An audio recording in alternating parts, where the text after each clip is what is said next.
basically, obviously, as the name suggests, it just applies to the air terminal.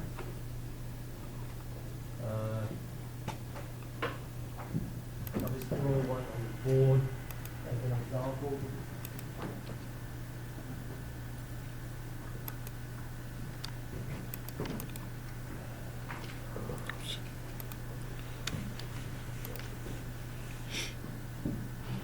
So we do air terminal schedules so that people can price a job.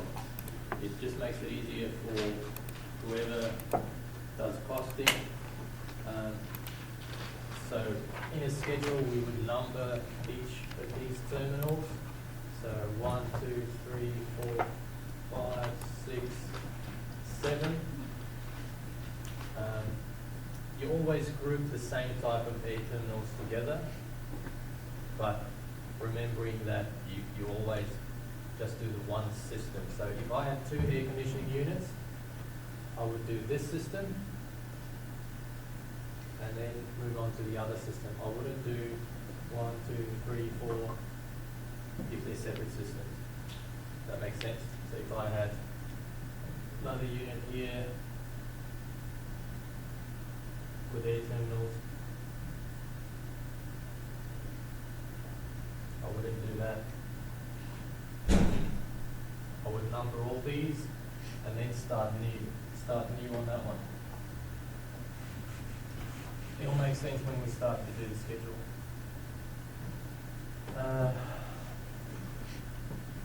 So for this one, we want to end up with this one being number 1, 2, 3.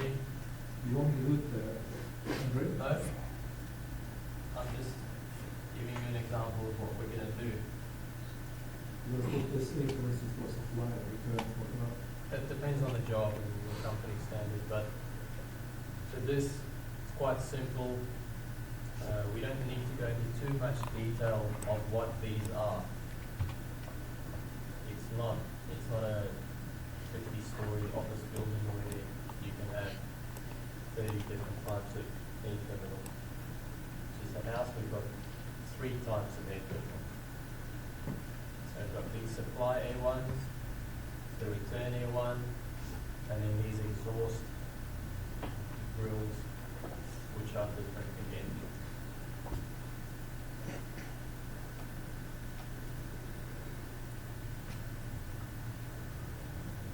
Maybe 6, 7, 8. Maybe 7. 7, 8, 9. 5,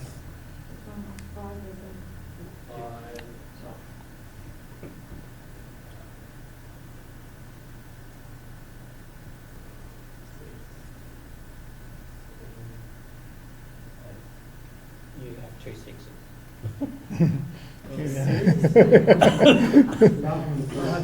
Just make that one 9. Make the last one 9. It's a very strong coffee. 6, 7. 7 is not next. 3, 4, 5, 6, 7. 7. Yay. 9. Perfect. Okay, so number 1 to 6 are going to be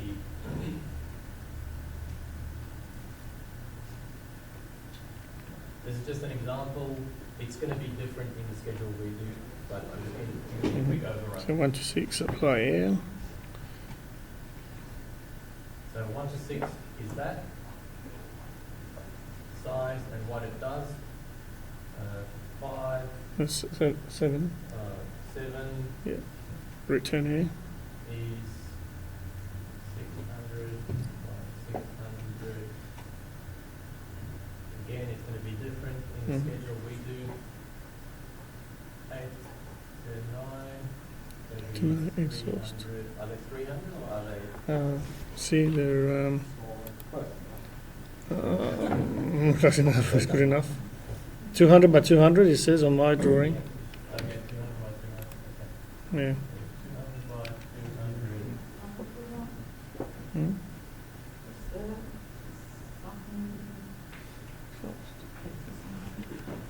For now, I'll just run you through how I would do it.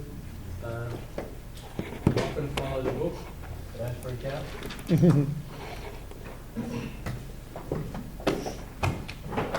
Erase those numbers. We don't care about that because we want to apply our own numbering order to this job. Just say okay. So that's number one. Next one, change that to number two.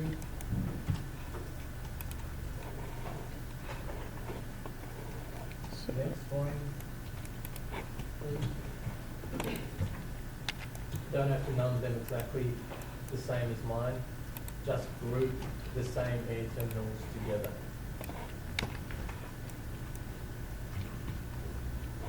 So,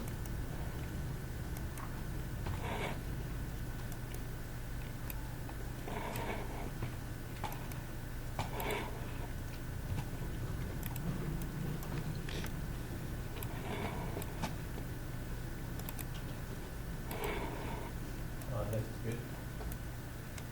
I wasn't sure if there was a tag or air terminal in the project that they're in. So once you've numbered them,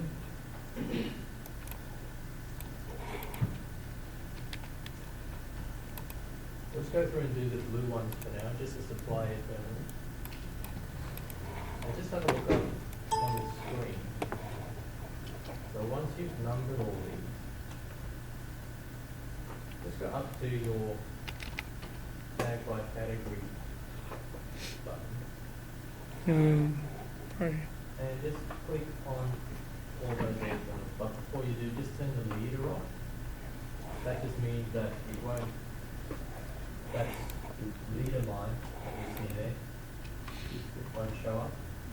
And the tag will just jump closer to the diffuser. So once you click the tag, just select your diffuser. And it will apply that tag to the diffuser and move it so that you can read it and it lines up.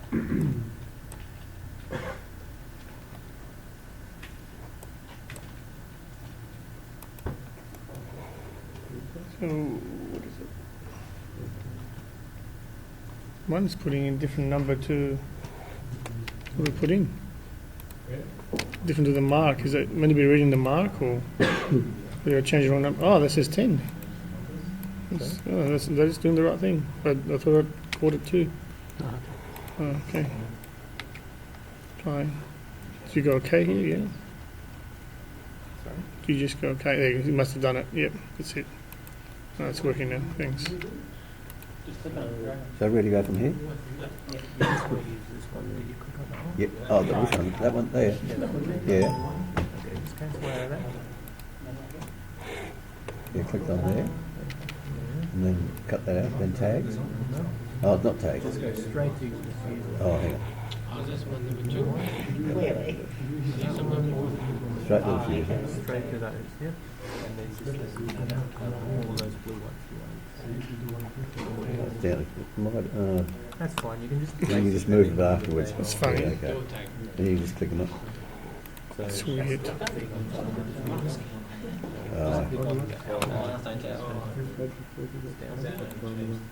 Gotcha. Okay, that's interesting.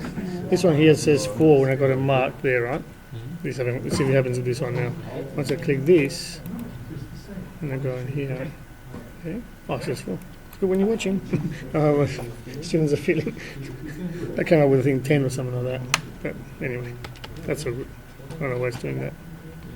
Changes. Maybe that's all right now. Oh, good. Good job. All good with that? Just the other one. You have to add another one. You have to add that.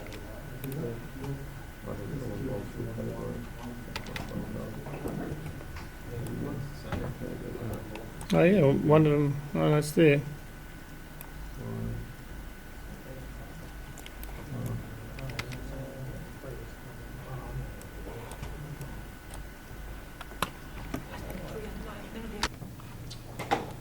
Six, 7, 8, 9, so we're going to cut them there, mark 7, 6, apply. Okay. 8. Still haven't connected up our exhaust. 9.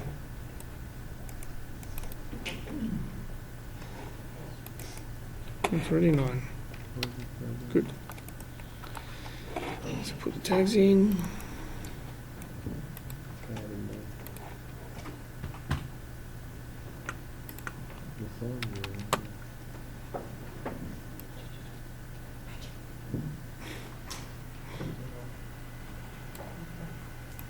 Okay, so let me know when you've numbered all your diffusers, Done. and we'll go to the schedule. Find your schedule tab.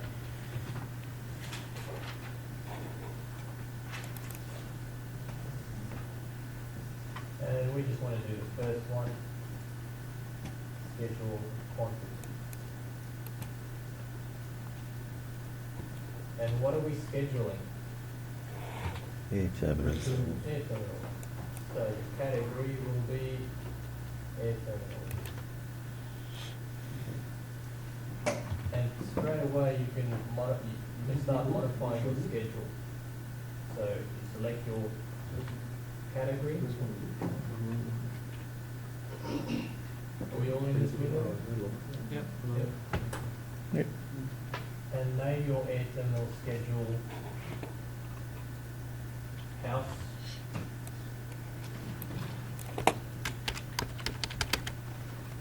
Outlet schedule.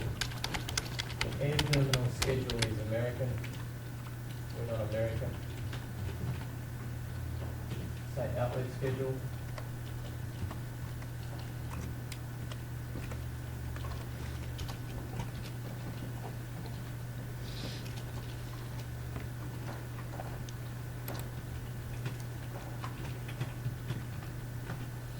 And we don't have any existing air terminals. This is a new house. Okay, new construction, that's right. Under phase.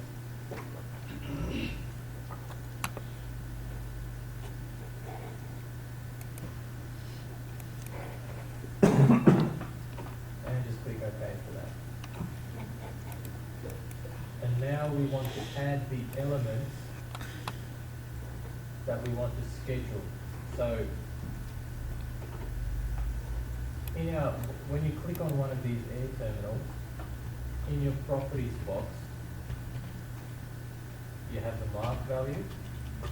So that's the 1, 2, 3, 4, 5 we did. Mm-hmm. The mark value, we want that one. So go down to mark value and add that. We want the family and type.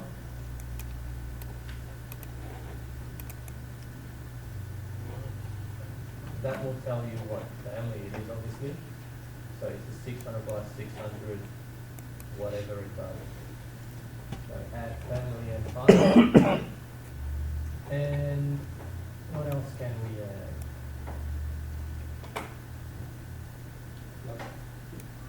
Yep, we can add flow. Sorry? There's one called just flow Just flow. under JF. No, No, that's what I was looking for. Just flow. F for flow. Just for the sake of it. Cost. I don't know how much they are. $200. So those are the fields that will show up in our schedule. Next we move on to filter. This is good for when you're doing multi-story buildings. Under properties, if you click on an air terminal, under your properties you have comments. You can add the comments into this as well. And then in your comments for level 1, you can select your terminal and put in level 1 as a comment for all your terminals on level 1. Same for level 2, name them all level 2. And then, because you're going to end up with hundreds of air terminals in this one model, you need some way to break them up. So you break them up by the filter. And then you can say filter by comment. I'll show you in a second we can do that. So you filter by comment and it will only schedule the terminals for level 1.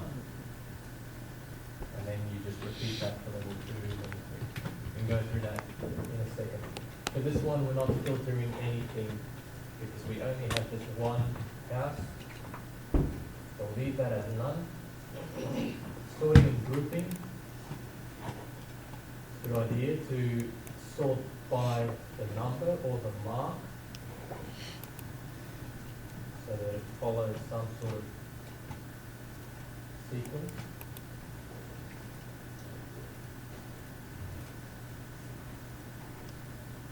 Formatting. Now these fields will show up with the same names in your schedule. So mark will be mark. Does that make sense? Mm-hmm. So normally, mark is a term used in Revit. If I send this drawing outside of the office, some guy's going to look at this and go, what the hell does mark mean? Mark mean. So, because mark is a number, we want to change that to number. Just NO.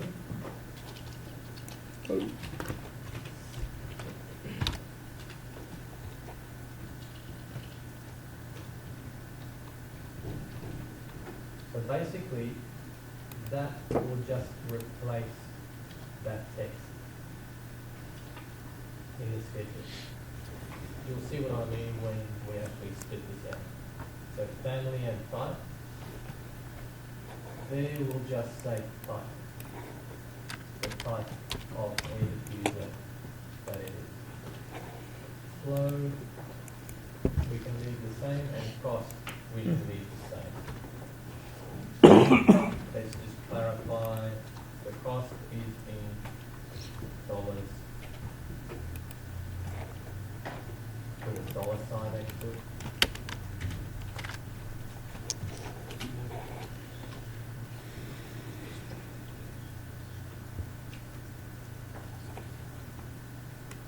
Oops. Okay, so that. I think you're there. That's the next step, I think. That's all right. Hit the wrong I think you're right. Then Sure. we move over to appearance. Okay. So think of this as an Excel spreadsheet. You can have your grid lines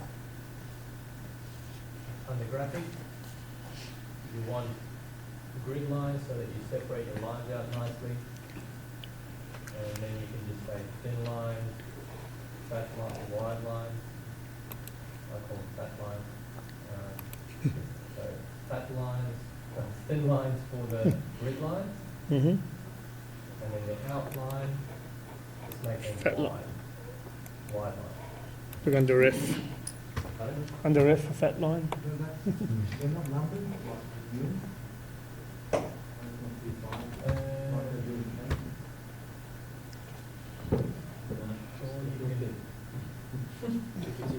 I think they just space whatever text size you're using. Which It's proportion, maybe. I thought.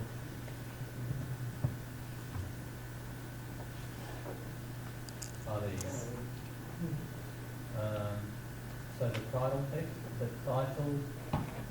Okay, are we all good for that? So we've done our Mhm. headlines, Mm-hmm. Yep. like an Excel sheet. Mm-hmm. Blank row before data, that just means that we'll have a blank row. We'll have our heading, nothing, and then our table.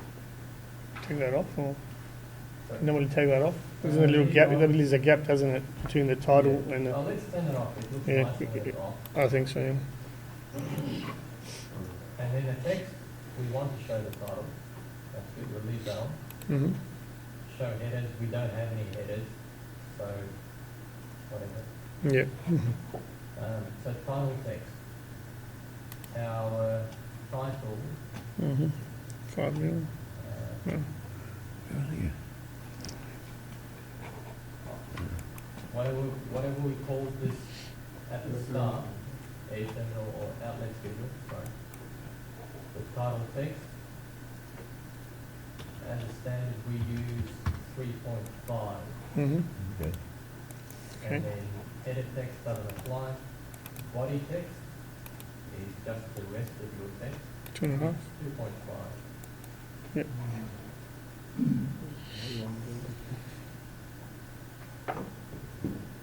So you can play around with this scheduling for ages. If you've done it 3 or 4 times, it'll make sense.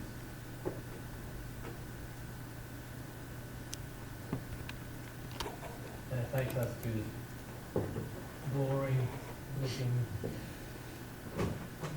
spreadsheet type thing. Now this behaves just like Excel. You recognize that little double arrow. We can drag our columns so that they show just what we want to show. So just go ahead and do that, make it look a bit neater. And then we'll start putting in some costs.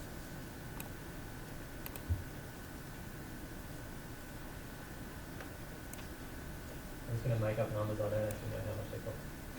So for these little ones, we'll say they're cheap, like $50 each. And then this comes up. Because I'm applying this to that type of family, it's going to apply to all of them. That's fine, that's good, we want that. And make less work for you. And there's $50, the return a diffuser is a bit bigger, so that will be, make that 150. Say okay again. These supply air diffusers, they might be quite special, make them 350. They're probably $80 or something, but I have no idea.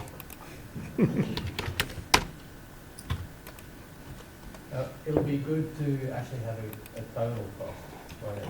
Mm-hmm. So we can go back into our formatting, maybe? Mm-hmm. No? It's on the second one, no group, sorry, grouping, yeah. So just go back into your sorting and grouping on the side here, and you'll top.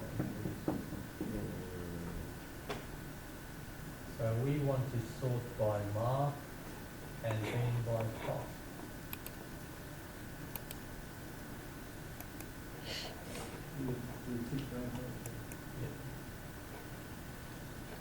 Oh, actually,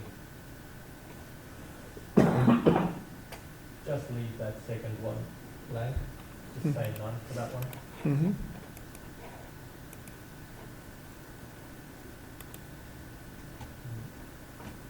These always confuse me, so I have to play around with them for a few times and see what happens. So we'll go stick with that. Are we all there? Mm-hmm. Go okay. That's not what we want. I think you got to take the itemize every instance part off. I'm missing a number. Oh. So that's What have why you got? tables are good, because you see Yeah. See, you have You don't have the four in the. No, I'll add that in a second.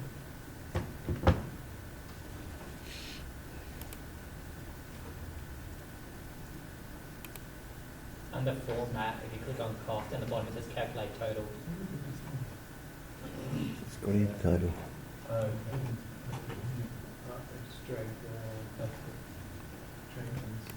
Don't know if it does anything. Just do what he said. What was that? Formatting. Mine's greyed out. Oh, Yeah, I do totals down there, but- calculate totals. oh yeah. You passed it all, mate. What happened to it? Calculated totals, but There's two of them. Is that one? No. Yeah, yeah. Have a formatting. yeah. Yeah, that-